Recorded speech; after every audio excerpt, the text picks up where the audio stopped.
My name is Alina Vance, and I live in the sleepy little town of Oak Haven, California. I'm 25, and life, for the most part, was pretty good. I had a loving boyfriend, a cozy little apartment, and a job I didn't hate. But like any good story, things weren't always sunshine and rainbows, especially when my boyfriend's sister, a woman named Sarah, was around. Sarah was, to put it mildly, a nightmare. She was the kind of person who made everyone around her miserable, particularly her own mother. The verbal abuse she hurled at her was constant and cruel, and watching it made my stomach churn. She treated everyone, even her boyfriend, like dirt. It was exhausting to be around her, and I often found myself biting my tongue to avoid escalating her already volatile moods. One particular incident stands out in my memory. It was my 20th birthday, a day I was hoping to enjoy with friends and family. But as soon as Sarah's mother walked through the door after a long day at work, Sarah started a fight. It was a scene, and it completely ruined the mood. Then there was the time she yelled at me about a bed I had bought, claiming it wasn't mine. As if I bought the damn thing. She even started fiddling with the screws, probably trying to break it. When I firmly asked her to stop, she went absolutely ballistic. Her irresponsibility knew no bounds. She was lazy, negligent, and prone to getting ridiculously drunk on nights out, often ending up passed out and vomiting, forcing my boyfriend and me to babysit her instead of enjoying ourselves. And she couldn't keep a boyfriend to save her life, always ending relationships within 5 months. It was a pattern, a revolving door of failed romances and drama. I started brainstorming ways to get back at her, to chip away at her ego. I wanted to make her life just a little bit less easy. I wanted to make her understand that actions have consequences, even if she didn't seem to believe in them. The problem was how to do it without getting caught. I had to be smart, subtle, and anonymous. That's when I stumbled upon a video on TikTok.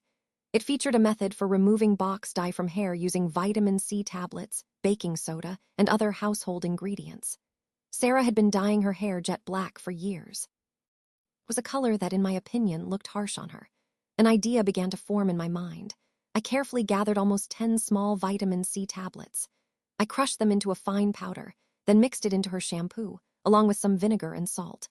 I knew it wouldn't be an overnight transformation, but I figured it would slowly start to strip the dye, revealing the damage that would be done to her hair. I couldn't help but smile at the thought of her hair color slowly fading and becoming patchy. It was a small act of revenge, but it felt satisfying. The next day, I watched her go to the bathroom to shower, my heart beating fast with anticipation. Later on, when she came out, I acted normal, casual, not giving away anything. I was dying to know how it would work. Weeks passed, and it did work.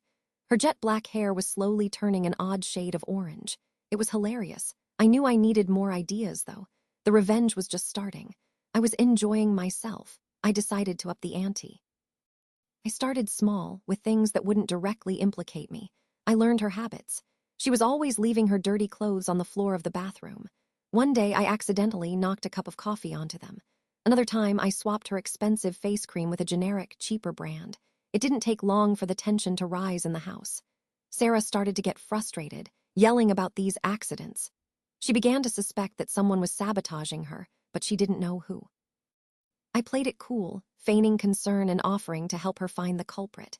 It was fun watching her spiral a little bit. The problem was, I wasn't getting the satisfaction I craved. These were small acts, and while they were enjoyable, they weren't enough. I wanted to really get to her, to make her truly miserable. I started thinking bigger. I began to research ways to mess with her life without leaving a trace.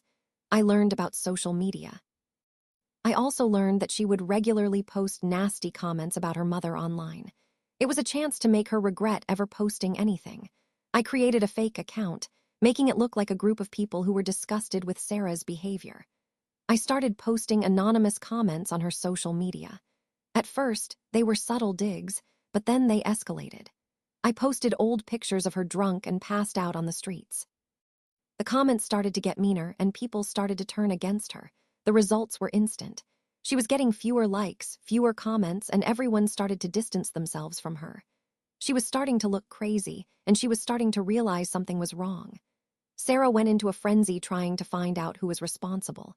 She blamed her mother, and they got into a huge fight. I was ecstatic, but my actions were starting to have consequences. The stress of keeping my secret was getting to me. I was starting to worry about getting caught. What if she found out it was me? I could lose my boyfriend and I could end up in jail. I knew I had to stop, but it was hard. I was addicted to the power.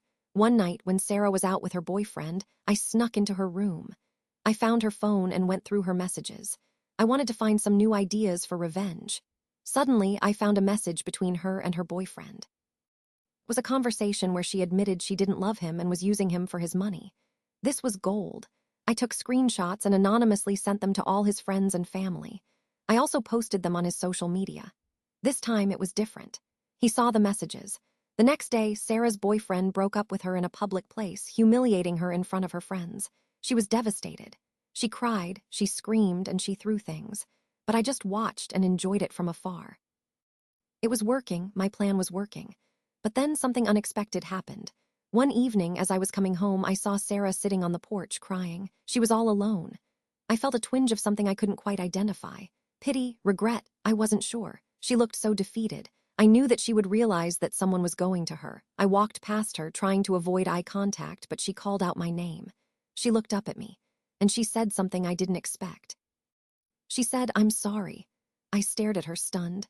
What was she apologizing for? For all the times she had made my life difficult, for all the pain she had caused. "I know I haven't been a good person," she continued, her voice cracking, "and I know I've hurt a lot of people. I don't know why I am the way I am." I didn't say anything. I couldn't. She looked at me and then at her own reflection in the window. "It's all my fault. I know I have to change. Can you help me?" I couldn't bring myself to say anything. I didn't know what to do. I'm ashamed to admit that I ran inside and hid. I thought about the years of planning and plotting. I was so close. Then, in a moment of clarity, I thought about what I had done to her and the people around her. The consequences of my actions had never truly hit me. I thought about the damage I had caused, and I felt a pang of regret. I took a deep breath and walked back outside. I sat next to her. I realized that revenge, in the end, was empty. It didn't bring me joy. It didn't fix anything. The victory I had been striving for was hollow. I had become what I hated. I told her the truth, and I waited. The next few weeks were difficult. Sarah moved out, and I was left with the guilt and the secret. I didn't know what would happen. But then, something amazing happened. Slowly, Sarah began to change. She started going to therapy. She started treating her mother with respect. She got a job, and she even started volunteering. She was a different person. And I have to admit, that made me feel better than any revenge I could have ever imagined. One day, I was walking through town when I saw Sarah. We exchanged a smile. We had both changed. And then, as I was walking away, I realized she had a new friend. A friend with a new haircut that was a very odd shade of orange. It was beautiful.